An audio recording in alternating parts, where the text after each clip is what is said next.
जनाब आईजी सिंध गुलाम नबी मेमन की ज़ेरे सदारत सेफ सिटी व दीगर प्रोजेक्ट्स के तहत कैमरों की तनसीब, कारकर्दगी और मौजूदा सूरत हाल के हवाले से जायजा इजलास। डीजी सेफ सिटी ने ब्रीफिंग में बताया कि अब तक कराची शहर में 542 कैमरे नस्ब किए जा चुके हैं, जिनसे अलर्ट जनरेट व जारी हो रहा है।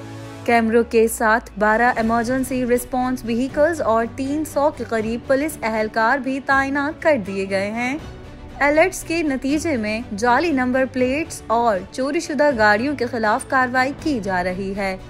डीआईजी ट्रैफिक कराची ने मीटिंग में कहा कि ट्रैफिक निज़ाम में बेहतरी के लिए ई चालान टिकट सिस्टम मुतारिफ कर दिया गया है और इसे सेफ सिटी प्रोजेक्ट के साथ भी इंटीग्रेट किया जा रहा है। जनाब आईजी सिंध गुलाम नबी मेमन ने मीटिंग में कहा कि सिंध हुकूमत सेफ सिटी समेत दीगर प्रोजेक्ट्स को फौरी तौर पर नाफिजुल अमल देखना चाहती है।